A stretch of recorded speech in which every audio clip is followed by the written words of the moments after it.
What's up, y'all? Welcome to the Undrunken Podcast. I'm your host, Courtney, and I want you to join me as I talk with real people and have super gritty conversations about their journeys to becoming undrunken. So let's go. Dump the drink because it's time to get this party started. What's up, y'all? So it's the first episode of the year. Happy New Year, everyone. I thought it would be fun to have the new year start off with someone who helps bring new life into the world. So I interviewed Sarah. She is the host of the Entering Motherhood podcast. She's a doula and a mother herself. Dive in, enjoy it, skip ahead a few minutes if you must. But some of y'all know I've been working on fine-tuning my intros. And so my new plan is to get the party started going forward by sharing a few things I'm into right now. So first off, the Undrunken episode that I am obsessed with is actually last week's episode, my interview with Katie Saltzman. I've already listened to it twice because outside of production and because of our dance party, which, side note, sorry about the horrible volume change on the music in that episode. I'm fixing that. But look at the Instagram vid of us to see the actual song we danced to. Anyway, because of the song Katie picked, I have been jamming to some pretty funky music. The last few days, I've been starting my own little morning dancing session with this, I think her name's Amory, the song One Thing. And the radio station that this song from 2005 put together is eclectic as fuck and some gems in it for sure. And then, okay, so another podcast with an episode I'm digging is actually Katie's podcast, Crime Burns Calories. Her episode about reframing results, which I'll link to in the show notes. Very aligned with where I'm at personally, being the new year. You know, I don't do resolutions per se, but I do like to reflect and then really get intentional about maybe some milestones and plans for the year. And in Katie and I's episode, we chatted through like focusing on gaining versus losing, especially in relation to goals. And I think I talked specifically about like losing weight versus gaining strength. And I also just listened to a share from Dr. Rich that I'll link to where he talks about replacing instead of making resolutions. And I thought I liked that too. But so what this looks like, the idea of gaining versus losing in action for me. So the one is gaining confidence, not losing strength, or gaining confidence, not losing weight, or gaining strength, not losing weight. It's about confidence in my body, not just how it looks. I mean, hell yeah, I want a nice looking body. But I want to focus on how it performs, how I feel in it. So far, my big focus this coming year is gaining that strength and some abilities. So one primary goal I have is to gain 2 belt levels this year in kickboxing. And my plan to make this happen is to train at the gym 2 to 3 days a week, and then work on shadow boxing my combos at home for at least 15 minutes, 3 days a week. So kind of like if I'm not at the gym, I'm at least like working on some combos. And I'll likely add in like some videoing of myself. I don't plan to share this, but that way I can watch it and work on adjusting my form, because that's also part of all that for me. So this is in addition to some goals in mountain biking, all of which supports what I am wanting more of. I want to feel good.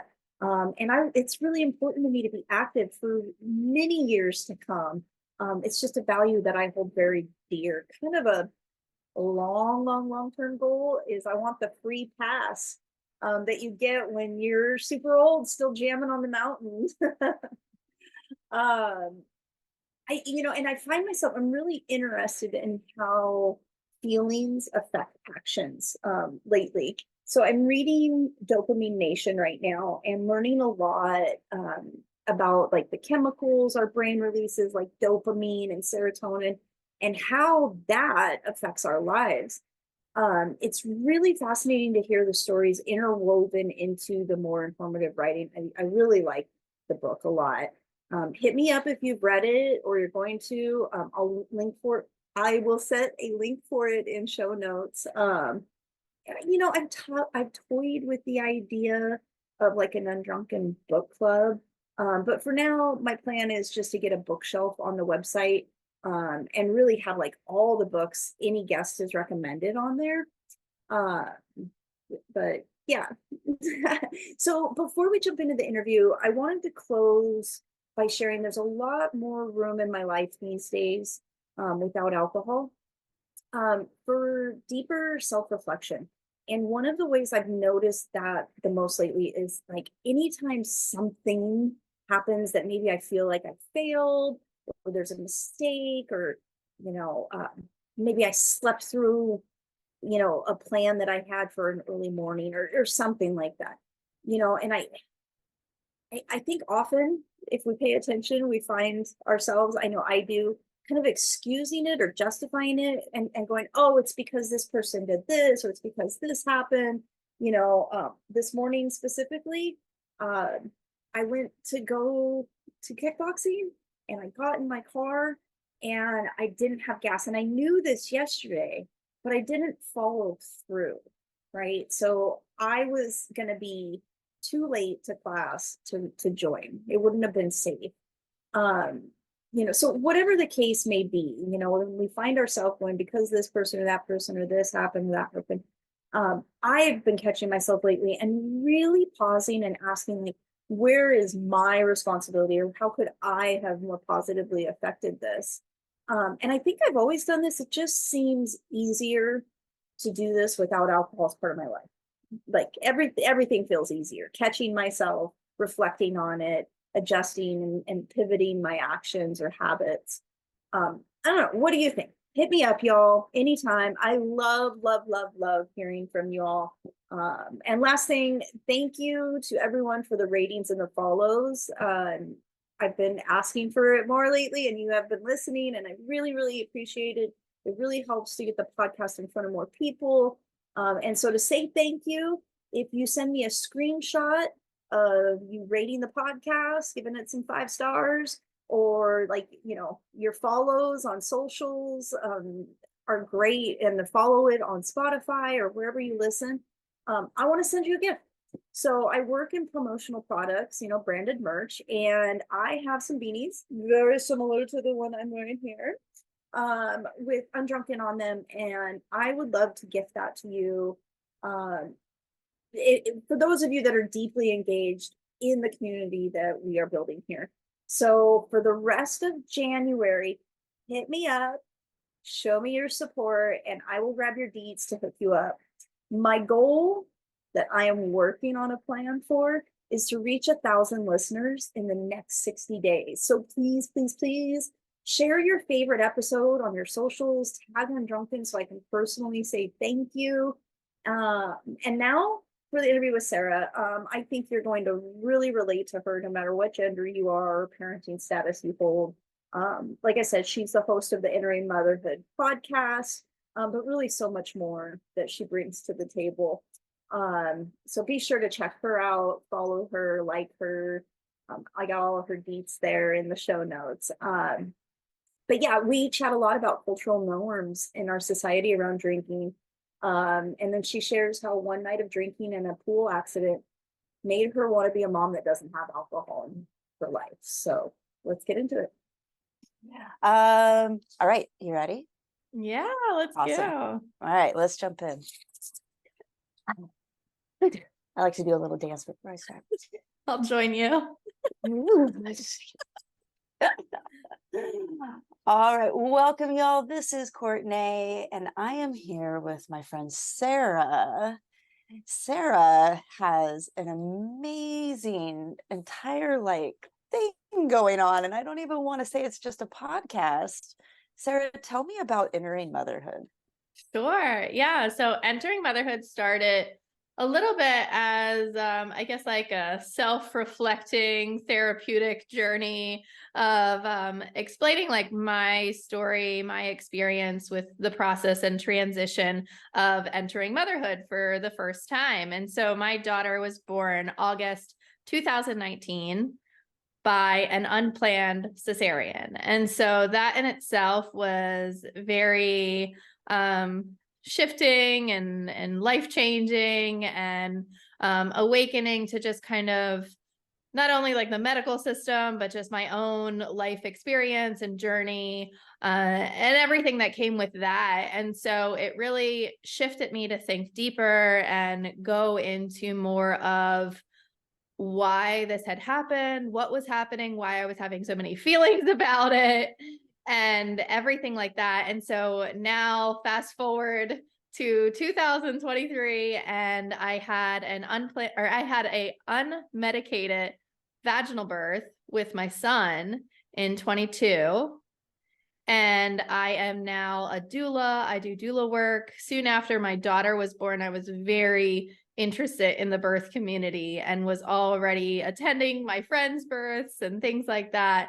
But I officially help now birth and postpartum doula services, and really just diving deep with moms and understanding, what's going on in this process in our lives, and who are we becoming, and what does that look like, and why are we doing certain things that we're really saying that we're doing? Is that what we want to be doing? And it has really evolved and gotten to be what it is. And your podcast specifically has enlightened me and really excited me, I guess I should say, because part of my motherhood journey was deciding not to drink anymore. And I largely believe that was influenced through my children, and saying like, do I want to have this quote unquote mommy wine time? Or what is it with all of this conversation of, oh, like I'm so exhausted or this and that, and like I just need a glass of wine, or I need to decompress, and like let's go out with the girls and drink and things like that. And that was not the life that I wanted. I didn't want to lead into my motherhood journey and really kind of have, oh, like it's mom's birthday, what should we get her? A bottle of wine or like a wine glass?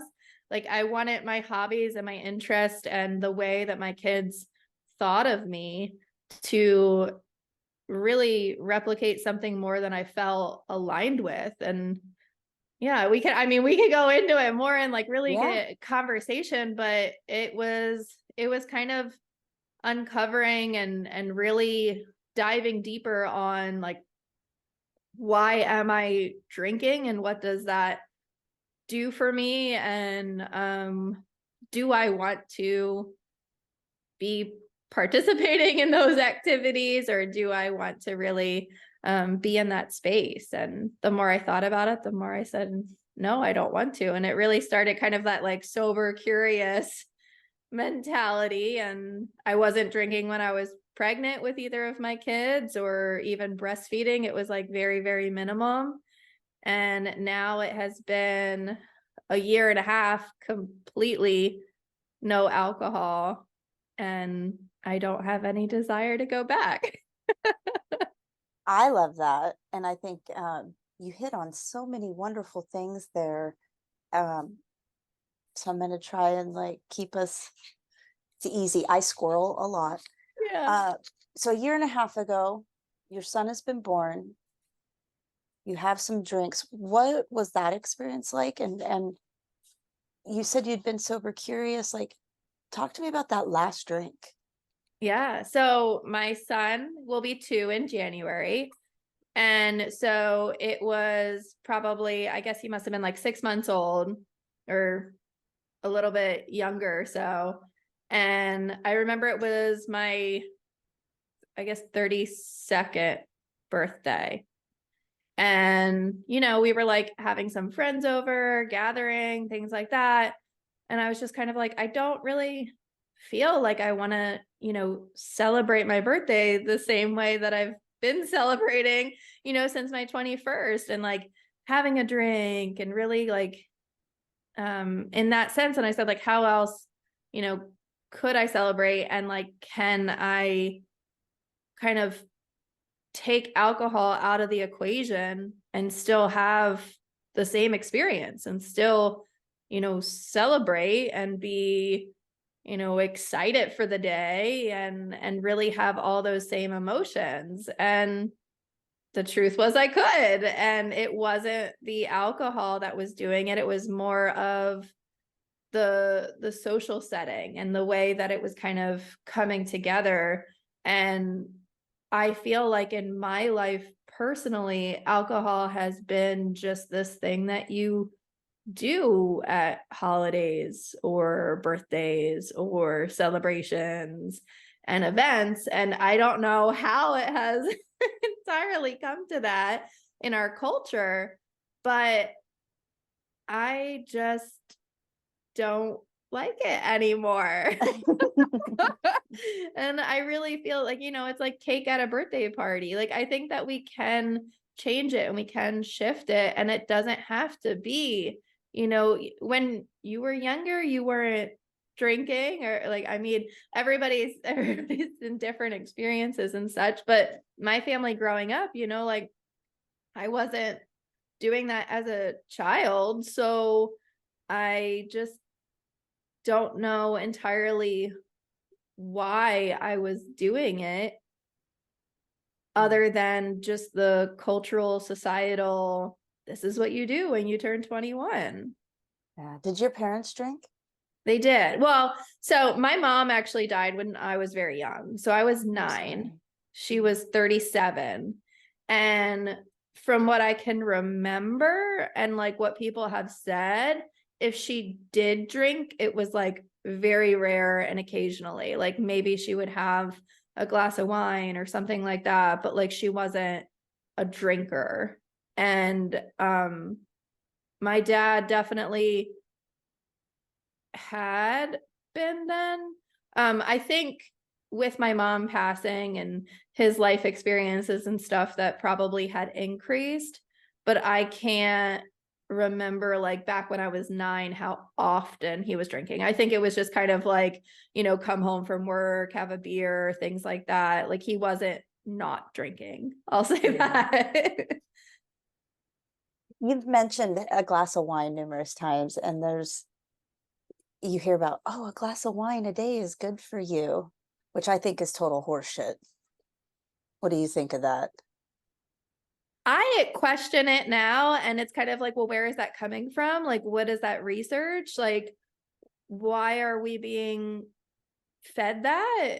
And I mean, I have gone without glasses of wine for the past year and a half, and I feel fine, and I feel better than I have when I was drinking. So I think it's just one of those, maybe it's put there. There was a study done to back up the reasoning of why people want to drink. Yeah. As part of what you do with moms, is there nutrition or hormone coaching? Yeah. Yeah, so I'm actually certified in full perinatal nutrition. I started with a certification in postpartum nutrition, and I went forward and am now like completely perinatal. So, pregnancy, birth, postpartum, everything involved with that, even preparing for pregnancy and really encapsulating all of the nutrition that entails in that. And yeah, I got certified in all of that. Is alcohol something you talk about? Especially for women trying to get pregnant. I'm curious. Yeah, it's not something that I specifically talk about, but I do kind of mention that, maybe if it is something that you're doing right now, let's try to, work our way into getting into the habit of not drinking so that it's not as harsh of a transition when you do become pregnant. Or if that's something that's like really important to you, that you are not drinking even when you conceive, then let's start to get into that rhythm and get into that alignment with what you want your pregnancy to look like. Because I think for some people, it can be a hard transition, similar to smoking or something like that. Like, I think a lot of us comprehend and understand, like, no smoking during pregnancy and things like that. And that's, again, another topic to get into. But I think, maybe our parents or grandparents were smoking during pregnancy. And it's just something that, I think about that as well. And I think, how will our culture change in retrospect to how smoking was to how drinking is? And will that shift happen, or what will that look like? I hope so. I really do. And I don't remember who it was that I was talking with, but we talked about that, how now I go to a party and everybody's drinking and getting drunk. I'm not there very long. And it's not dissimilar from if I walk into a room and everybody's smoking cigarettes, I just don't want to be there. Yeah. But I'm really excited about the shift in that perception, right? Like, nobody thinks twice if you go, oh, I don't want to be around the smokers. But it's still, there's some cultural awkwardness around the not drinking. I think it's less. I really do. I think more and more people, especially this younger generation that's so much more informed, are not drinking. And I was just at a party this last weekend, and for the first hour, about a dozen people showed up, not a single one drank. It was super cool, but nobody's really talking about it yet. And I love what you're saying. I would love for that to shift. Yeah. And be something that we could all be proud of, and that's normalized. Yeah. Yeah. I mean, talk about, I'm a woman in my 30s. And when I say to somebody, if we're out at a gathering or something and I'm not drinking, I just went to 2 weddings this weekend, and, like, not drinking. At first, people that knew me would be like, oh, are you pregnant?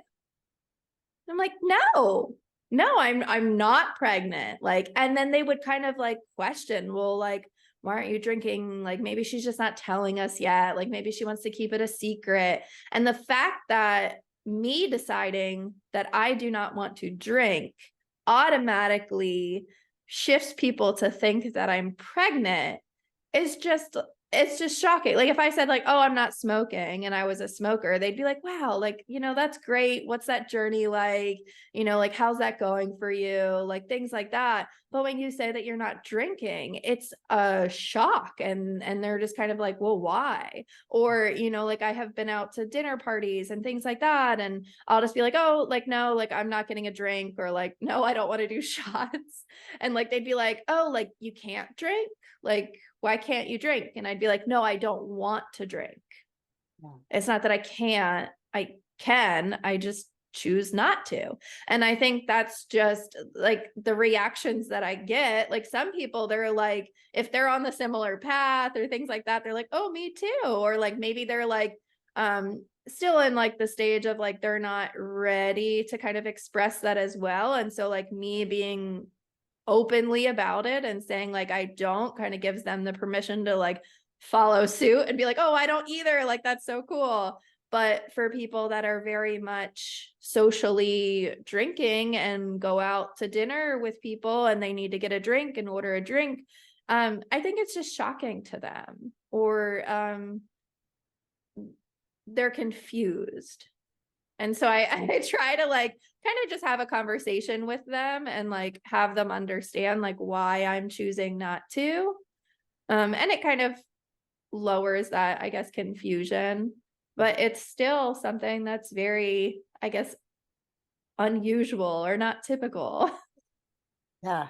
It is that the biggest challenge you think about being, I like to say, undrunken? Like, other people's reactions. Or what is the biggest challenge, I guess, would be a better question. Yeah, I guess so. I think it's kind of just, saying what it didn't seem hard when I chose to just stop drinking because like I said, like when I was pregnant with both of my kids, I wasn't drinking and I was drinking less and less. And it just seemed like the next logical step and the next thing that I wanted to uh, move into. But I think sometimes it is hard to find alternatives or just like choosing like what do I want to drink when I go out, and typically I'm fine with just water. And the server will kind of be like, okay, I'll come back and ask like what you really want to drink. And like I think it's like one of those things like, oh, if you just drink water it means like you don't have enough money to pay for a drink. Let And me do it's you a like, favor and buy you one. No, right. really, I'm good. Right. And it's like, no, like I'm choosing to like just drink this water. Or I think at first, like I was trying to find like a LaCroix or like a soda or something like that. Like I was like, oh, I'll just, have this other can to hold so that people like see that I'm drinking something. And I think after that kind of like settled, I was like, well, I don't want to replace alcohol with this now another, fizzy drink or something else that has like a lot of sugar in it.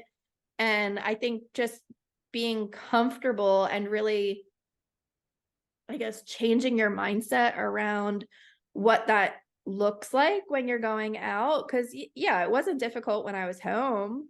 It was out in a social setting and now having to almost show like I'm openly not drinking or not talk about it or really just kind of act like get into that habit of like nothing's wrong with this and I don't have to be ashamed not to drink. What about the joys? What are some of the unexpected joys that you've had through not drinking? Unexpected joys. I think just knowing that again, like as my kids get older, that feeling of like knowing that they won't associate alcohol with a hobby that I have. Or, like when their friends are like, oh, like your mom's drunk or something like that will never happen. And I think just having that, like, I don't even know how to explain it, but just like how they view me. I think knowing that that's sort of like taken out of the equation and we're not like going out to dinner and I'm, always ordering like a certain drink. Um, I think that gives me a little a little bit of joy. Yeah. Did you ever have bad hangovers? Yeah. Yeah. I imagine having two little ones, like that's got to be off the table for you, right? Like Yeah. it takes a lot of energy to keep up with little ones. Yeah. And I think too, so I vividly remember it was one night we were drinking. My daughter was probably a year old or so. And we were over at our neighbor's house. We had the baby monitor. She was fast asleep and we were having a good time. And my husband had dropped the monitor into the pool. And so that was like our direct connection to like I was so very attached to like watching her on the monitor, and that was like how we could see her while she's sleeping. Like I was very much into needing to check the monitor and watch the monitor and things like that. And so when it had fell into the pool and we could not see her or hear her, and I was pretty drunk, I had broken down, got so upset, like literally felt like as if it was her that got dropped into the pool. And that was kind of eye-opening for me. And I was like, if something did happen to her, I couldn't do anything. At least like I feel like I couldn't save her to the best of my ability Being because of the state that intoxicated. I was in.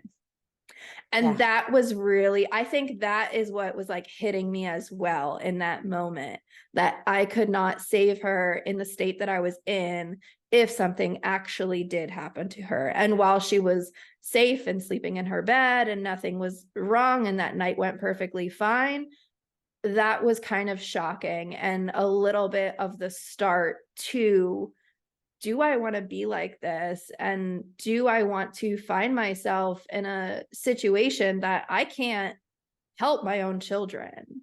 That gave me chills. Yeah. Yeah. It was very, and like to know that, like, you know, there are people that, you know, if you have a sitter or something like that, but like you're thinking like, oh, I'm home, I'm safe, I'm in the comfort of my home, like we're just hanging out, or I'm over at a neighbor's house, you know, my dogs are barking. It's okay. Can you hear them? No. Okay. You But got a you good know, microphone. but it's kind of like, you know, you think like, oh, I'm over at my neighbor's house, or, you know, like we're just down the street, they're sleeping, they're perfectly fine. But and like, I don't even want it to be like worst case scenario in the event of like an emergency. But if you really think about it, like if there was a situation, would you be able to safely, you know, care for your kids? You can't drive if you're, you know, like that, or you shouldn't drive, you know, it's just, that was very, very shocking. And then the more I kind of thought about it, there was like other nights that, you know, like we had just drank and she was there and things like that. And so I just no longer wanted to feel helpless in those kinds of situations.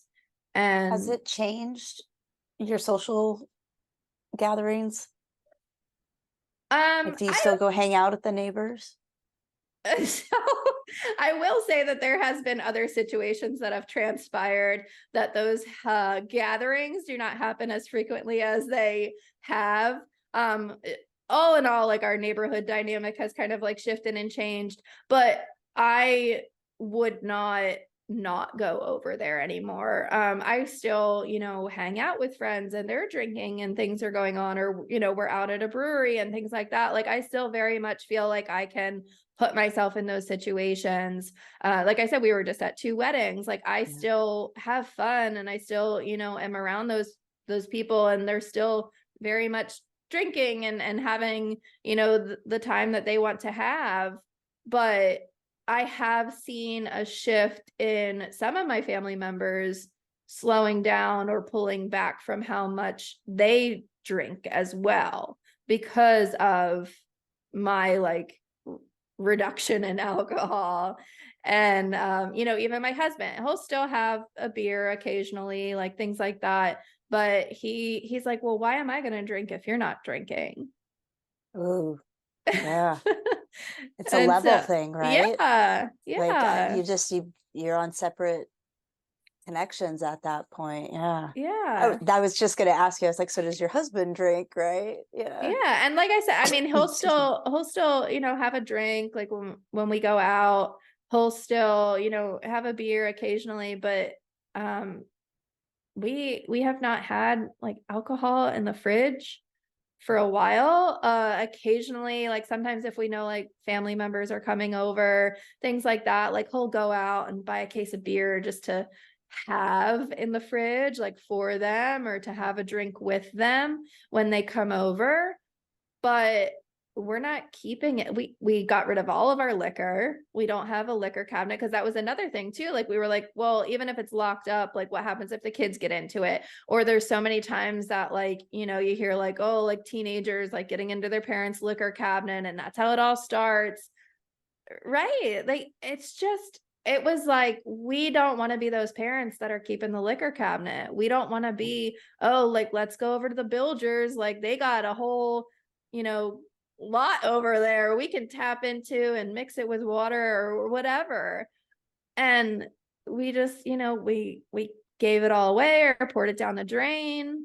And we were just there was like alcohol in there that we hadn't touched in years, because it was like used for one crazy mixed drink or something that we thought that we were going to make more often and never did. So it was like pushed in the back of the cabinet. yeah, it was like a slow process, but now no liquor. Occasionally, like my husband will keep beer in the fridge, but other than that, no Has he alcohol in the tried any house. of the nah beers?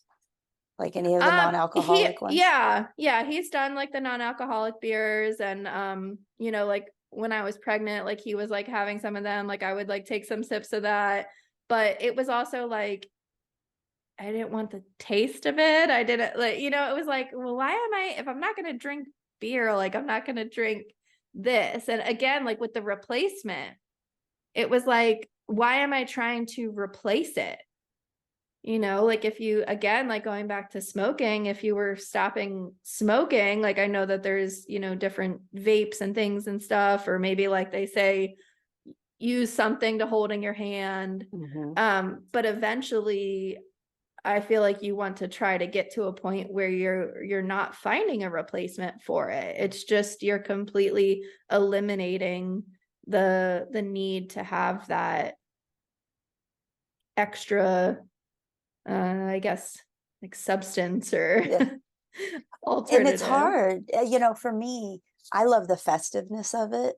So I'll have a kombucha, and it looks like it's a beer in a pint glass, or they put it in a wine glass, because there's a place I go and they serve it on tap, and it's delicious, and people think I'm drinking. And I honestly, I've talked about this, especially with my buddy Johnny.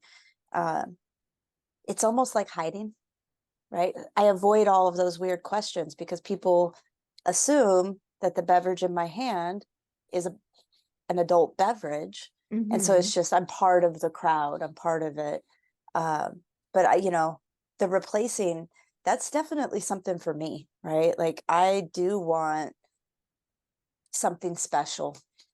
And the other part of the replacing that I find, I don't know if I would say it's a challenge, but for me, it's kind of something to celebrate, is replacing it with better habits, right?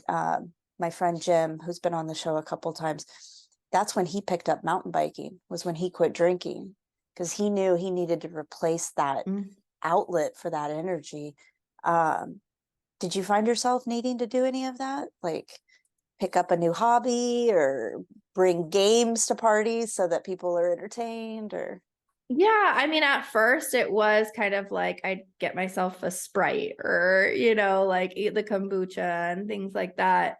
And I think now it's just, yeah, I guess when it comes to like celebrating, like, like what am I purchasing or getting or having? And yeah, I'm trying to think like I mean, I guess it's still like for birthdays, like we obviously still have like cake and stuff like that. Which is another one that I feel like I'm trying to like pull back and adjust or change, because depending on where it comes from, it's not, again, like the best thing for you. And it's really kind of uncovering like, why are these like cultural habits things that we have been generationally passing down, and are they working for us? Is that, I mean, my daughter already, she's like, oh, it's my birthday, like I get cake, and she's 4, like she knows like, oh, we go to a birthday party, like there's gonna be cake. And so like she's already, like Halloween just passed and she's like all about the candy. And it's just kind of, you want them to be able to celebrate in those traditions and have those experiences, but it's also, why have we not found an alternative that is more, there are, for allergies and stuff, the different like stencils or pencils, eraser, like there, or like somebody was handing out fake like plastic vampire teeth for like kids that had allergies. So it's like an alternative. They're going up, they're still doing the trick-or-treating, but it's not the candy with all the sugar. And so it's just, it's interesting to see like how things will or might change the more we kind of like uncover and really get deep with, why are we doing these things for different occasions. And I think alcohol has become part of every single American holiday that it possibly can. Yeah. It really, And it's everywhere, right? yeah, every celebration, every occasion, even, sports outings and things like that, work events. I think that was hard. Like I work 100% remote, but, being in an office previously and having, work outings, happy hour, even if it's, like a golf thing or like, let's all go to the baseball game, something like that. It again was, like we would have a yearly holiday party and it was open bar or here's 2 drink tickets. And it's like, that was a why big is, focus, right? yeah, like why are we getting rewarded, or why is it even at weddings, like, to have an open bar, that's like, oh, it's a must. Like you better have an open bar so that everybody can drink as much as possible. Okay, so you were just at 2 weddings. Yeah. How did that go? Talk to me about, because so one of the things that I really loved about the Empower Her live event was the bubbly wall had apple cider, it had juice, it had bubbly waters, like there was like alternatives, so it was still festive and fun and you could do the cheers. Yeah. How was that at these weddings? Like, was there an Um, alternative? Because we're talking about that's a norm, right? yeah. Toast to the bride and groom.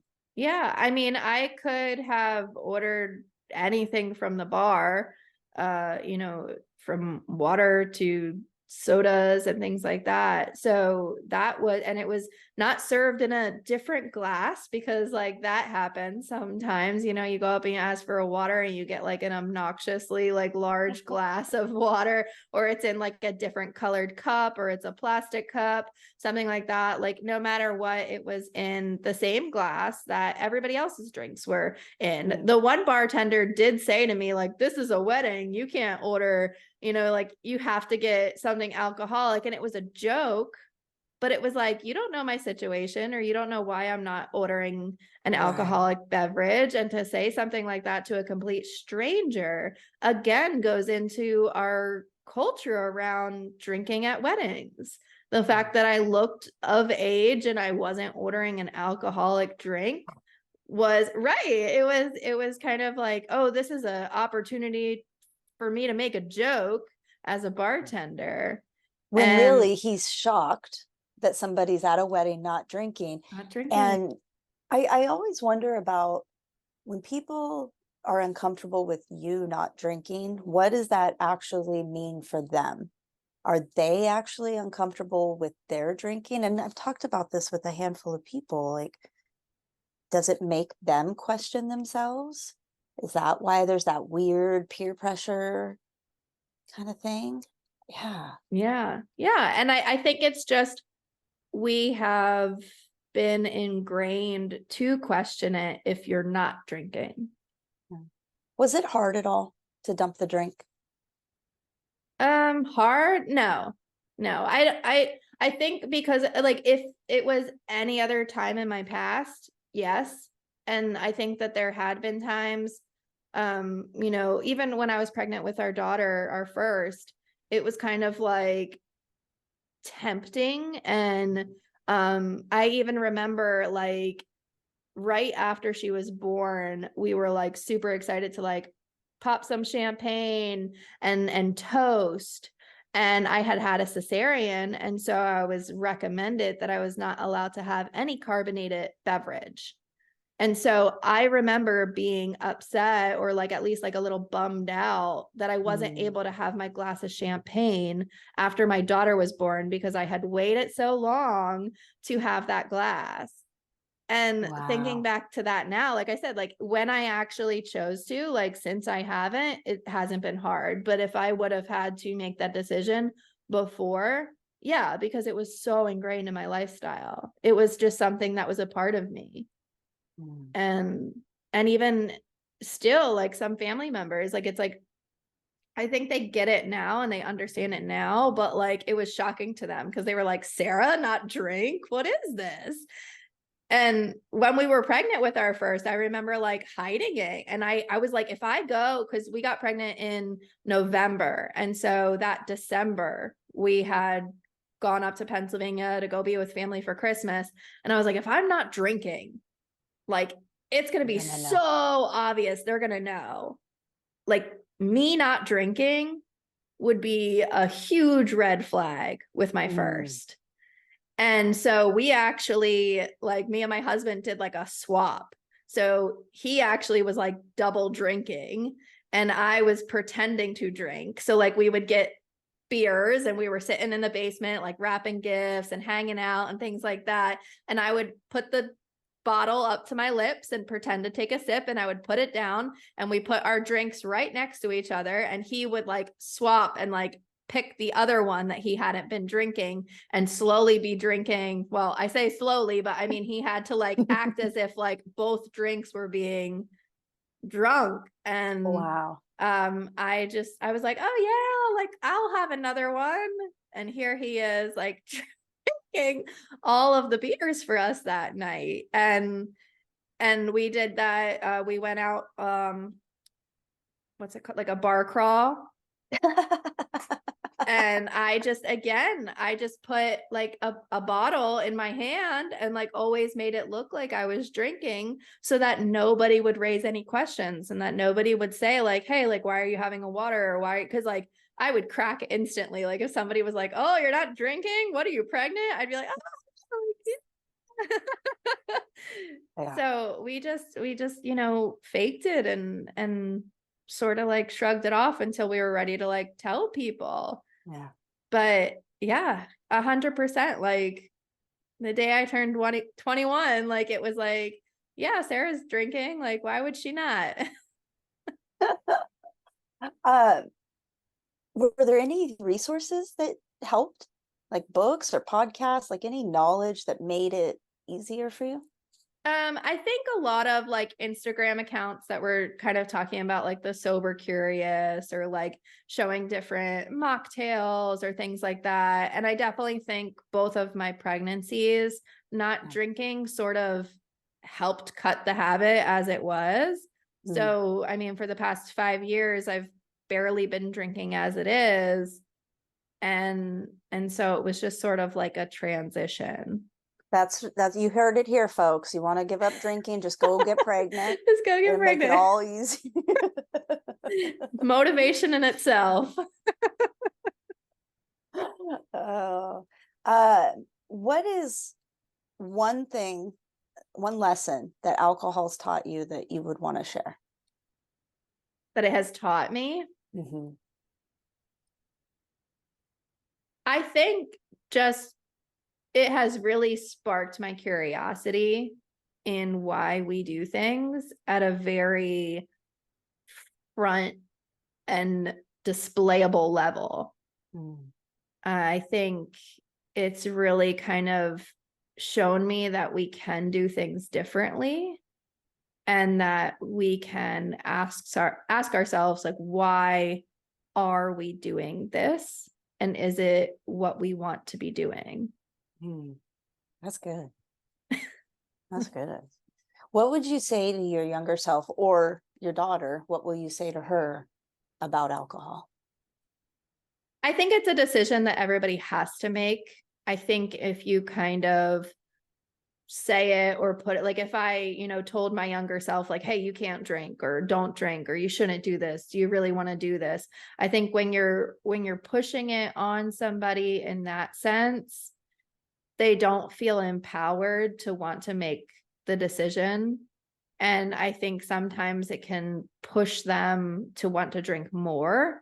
I think when it's one of those things that's restricted, if I was raised kind of told like, you can't drink, don't drink, like never touch that, I think I would have been more curious to see like why. And I think it's one of those decisions that you have to kind of make on your own and you have to explore yourself.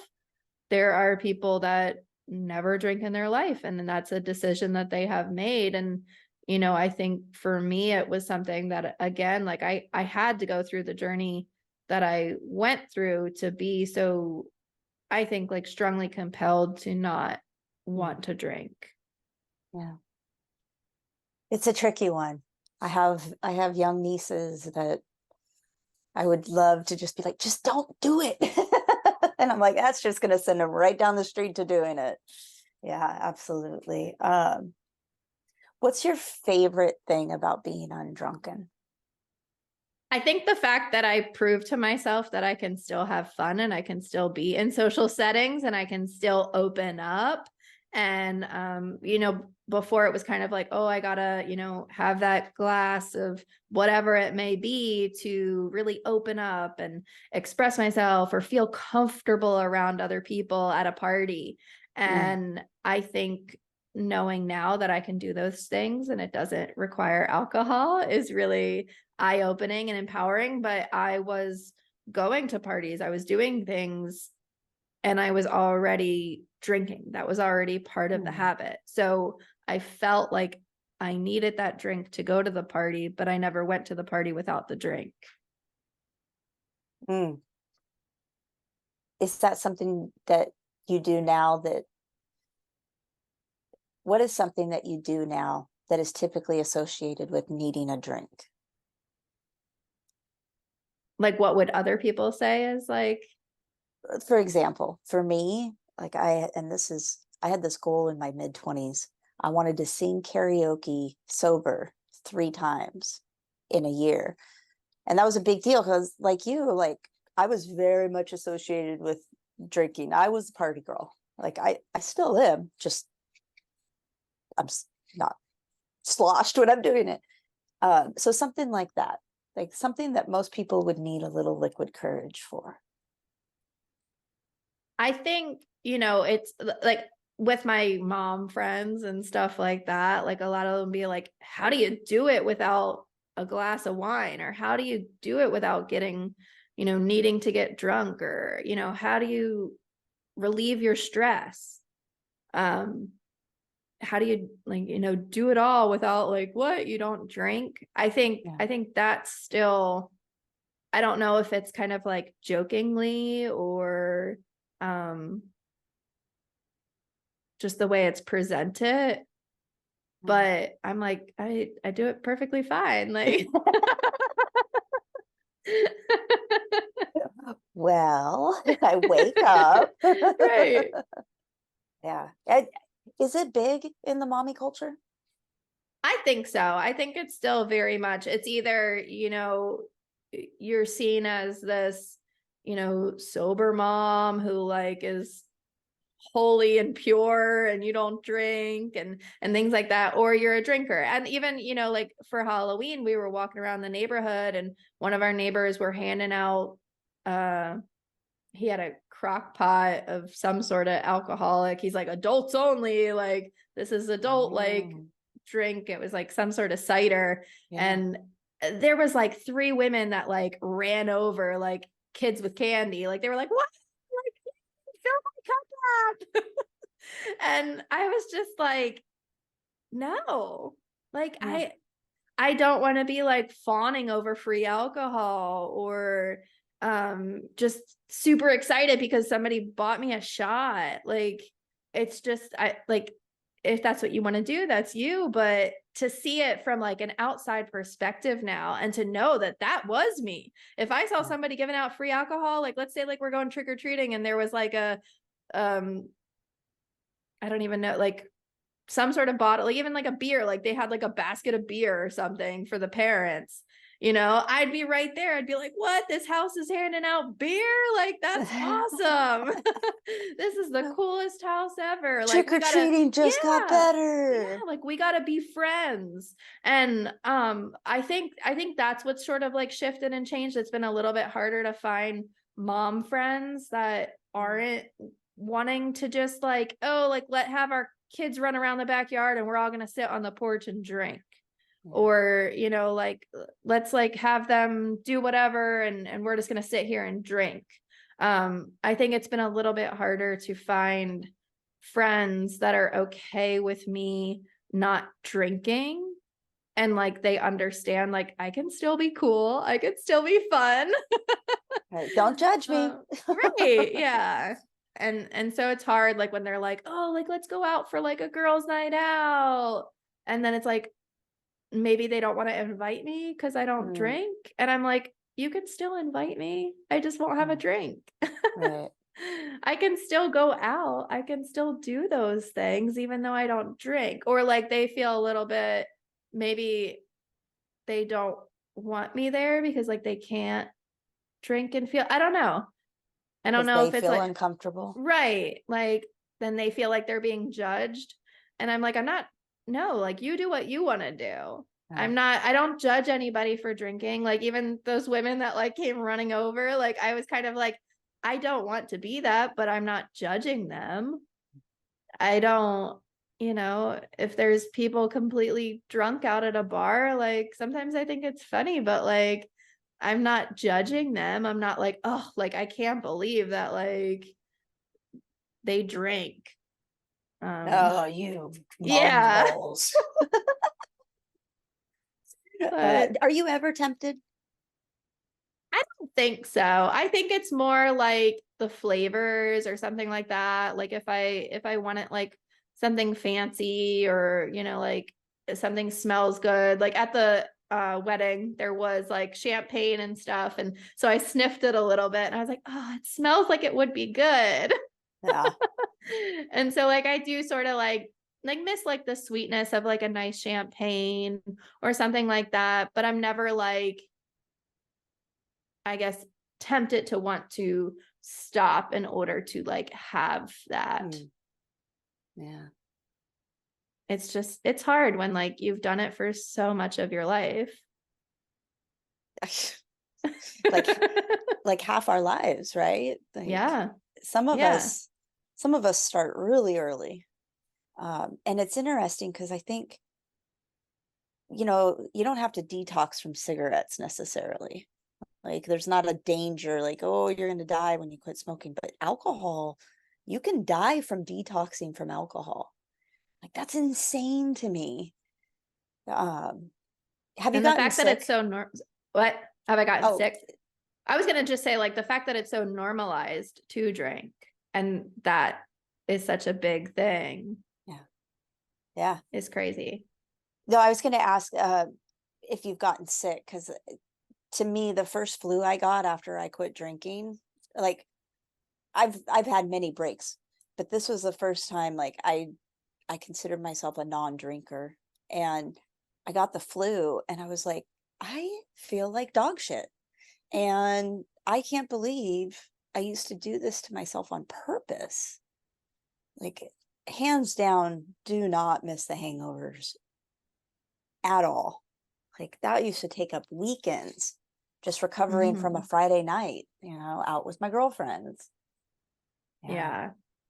Yeah. I can't say like I got more sick or anything like since not drinking, but yeah, I definitely, and especially with young kids, I mean, like we haven't slept in past, I'd say like 7 o'clock in 4 years. So Oh, wow. to think I would have to do that while also like recovering from a hangover.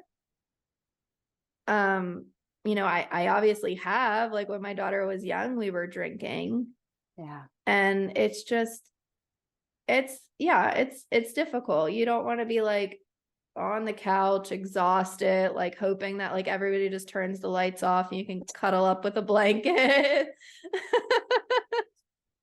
The 2-year-old can feed themselves. Right. Yeah. Like Uh, it's a different way. And like I wonder, like, like if I didn't have kids, would I still have like come to this realization, or what would my life look like now at like 33 if I didn't have kids? Would I be out drinking? Do you think you would?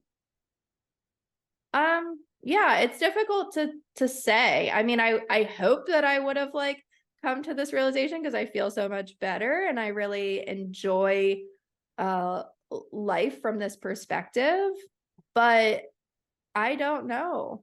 I don't I think there would have had to be like a lot of different factors, or especially like if my husband was still drinking or if I was with my husband, or um yeah, it's really, it would be a whole different life. Yeah. So I think for what I've seen is there has to be a bigger why. even if it's just something in yourself. And it sounds to me like being a mom was your bigger why. Yeah. Yeah. Yeah. Awesome. For me, it definitely shifted. So you're a big podcaster, which I totally got to plug something really quick because I thought it was amazing. I saw you have over 150 episodes, which is just I do. really rad. And you interviewed Keisha. I did. That is so cool. So she is 100% like the inspiration for me even starting a podcast. Yay.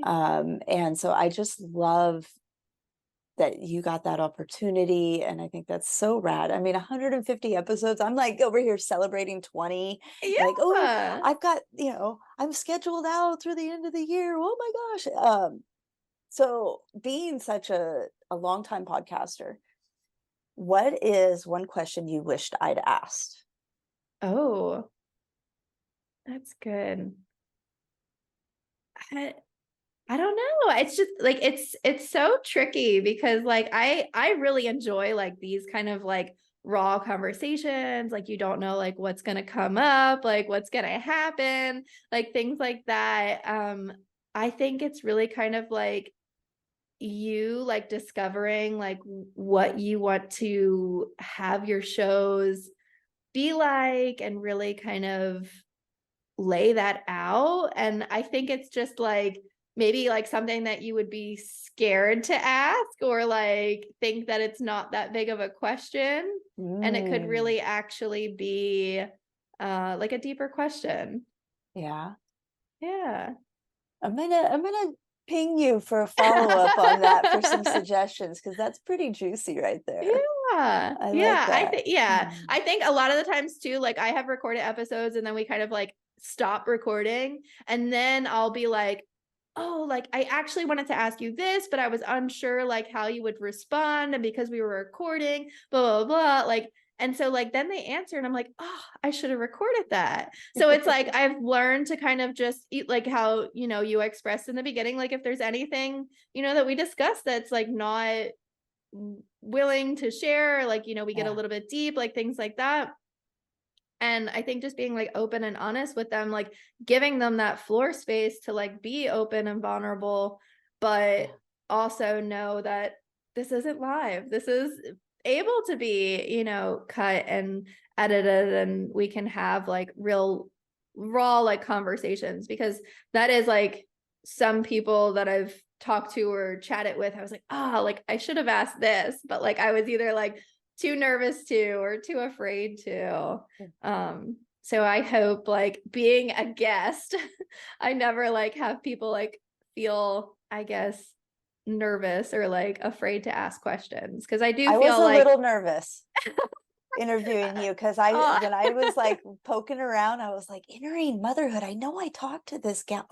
I was like, oh dang, she's a big deal. And I feel like it's like, yeah, it's so funny because like I do feel like you never feel like you're quite there. Like I still feel like I'm just starting out. Like even though like I've had so many episodes. Yeah. And I think It's just like still that. understanding that. Yeah. I love it. All right. I want to do quick fire. Okay. So this is, I like to do quick fire around the wheel of life, and the wheel of life model that I use has 7 key areas, or what I like to call spokes. I'm a mountain biker, right? Spokes in your wheel of life. So just like a sentence or two on how being undrunken has affected these spokes in your life. Okay. Yeah. All right. Yeah. How has being undrunken affected work? Well, like I said, work events and culture, like the culture of that, I think has had me like take a step back and say like, why do corporate events sort of incorporate drinking so much? And why does that seem like a reward of sense? And so like, it's kind of like had me take a step back and be like, why do we associate like alcohol with celebrating or rewarding our employees, and how can we have different alternatives? How has being undrunken affected money? Oh, well, I save a lot more. Like, I mean, even just like going out to restaurants and stuff, like me and my husband not drinking, we kind of say like, wow, our bill would be twice this if we still drank. And, just knowing that we're going out and we're not spending as much, or, like we can splurge on something else because we're not buying alcohol is crazy to think, but you don't realize like a drink here and there is adding up over time, and it's making, your meals more expensive, your weekly bills. And my husband and I were literally just talking about this in college. We would, like save up your money so that you can like go out to the bars, or like you'd skip on lunch for the week so that you could have enough money to go out to the bars. And so to think like you're not going to eat your lunch for a week just so you can like have a good time over the weekend is kind of ridiculous. And so, but we did it. And that was what we thought, like if you're going to prioritize and, you got to spend your money wisely, get the cheap alcohol and save up and don't eat for the week. Oh, my head hurts just thinking about some of the cheap shit we would drink as kids. Right? Oh gosh. Like the jungle juice and oh I didn't question what I was drinking either. And that was insane. It was like free. So I just took it. Oh, bottom shelf. Yikes. Yeah. How has being undrunken affected your love life? Yeah, I think it's definitely like given me and my husband like something else to connect on, like when we go out or different activities to do. Like we're not, going out for a couple of beers. Like we're finding like other things to do or talk about or have. And I think it's just like overall, like us as parents really given us something to focus on and shown us like how we want to be. You touched on this a little bit with the holiday parties, but how has being undrunken affected family? Yeah, I think at first it was a little like hard. And, a lot of my family members are still very much in the drunk world. And I don't know if they will ever, not drink. And so it kind of, again, like I don't judge them, but I guess I do perceive them differently. And I just wonder, why are they drinking, or what's the deeper reason? And is that where they want to be? I think like my own perspective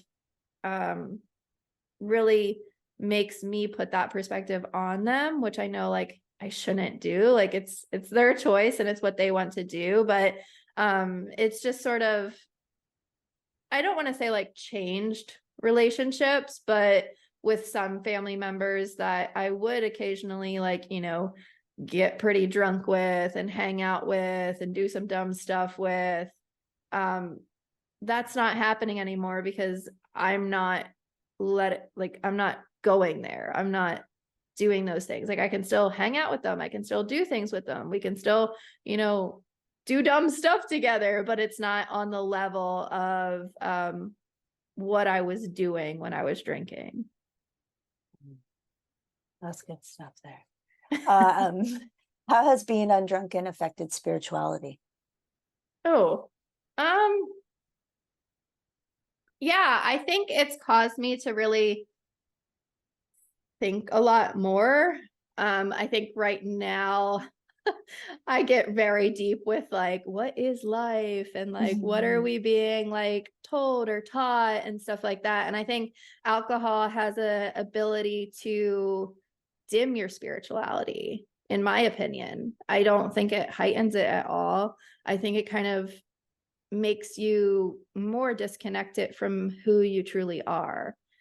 And it, beer goggles or, like I need this drink to feel more confident. Like I think it separates, people have different personalities because they drink, oh, I'm Sarah, but when I drink, I'm, whoever. Like they make up different names or different versions of themselves. And so I think spiritually, or connecting with, something higher than yourself, or whatever that might look like, I think with alcohol, it really disconnects the two. I don't feel like you can get deep in your spirituality when you are Consuming disconnect spirits. yeah and just disconnecting yourself from that.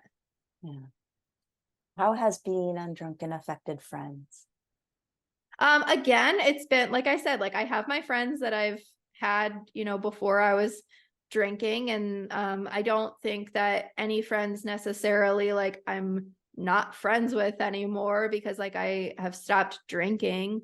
But I think in finding new friends, that's definitely been shifted and adjusted. I've, in grade school, you kind of just like make friends with the people in your class, and in college, it's like you're maybe going out to a party and you're like meeting people there. As an adult, like it gets fewer and fewer like interactions to like immerse yourself into like making new friends. And I have found it difficult to find friends that I like relate to and connect to, that are also not drinking. So it's gotten me to be more particular, I guess, with like who I'm connecting with. And it's I think like having more deeper, meaningful friendships though. Mm. How has being undrunken affected self? Yeah, I mean, I feel like I mentioned self in like all of those things, and it's really just, again, like uncovering like who you are without it, because I feel like as far as like finding myself like in my teenage years, and I already was starting to associate alcohol and going out and doing things with who I was. And so now it's really kind of like rediscovering who I am without it, and like what that looks like. No beer goggles. Right. I love it. Sarah, thank you so much. Tell us where we can find you: Instagram, Facebook, your website. Give me all the goods. Sure. Yeah. So the easiest transition to finding me from here would be going over to my podcast, Entering Motherhood. And then I am on Instagram, Entering Motherhood, Facebook, Entering Motherhood. My website is enteringmotherhood.com. Really kind of like searching there and going from there. I mostly enjoy Instagram as far as like communicating, talking, things like that. But the podcast is where I love to really drop a whole bunch of conversation, and I feel like where I'll be spending like more time with, and really trying to do more, I guess, like interactive ways to connect and have deeper conversation with the podcast. I love it. I love it. I am so grateful that we were able to make this happen, and I've really enjoyed our conversation, and I love your perspective, especially as a mom of two youngsters, and navigating that whole mommy and wine thing. Like, it's just, I really appreciate you bringing your perspective to Undrunken and allowing me to be the channel to share that. Thank you for having me. I love what you're doing. And I really feel like this is a shift, and like you said, a perspective, a transition. It's a choice. And I think, as more people kind of uncover their why, and really dig deeper into what they're doing, it's interesting like how different your choices will be.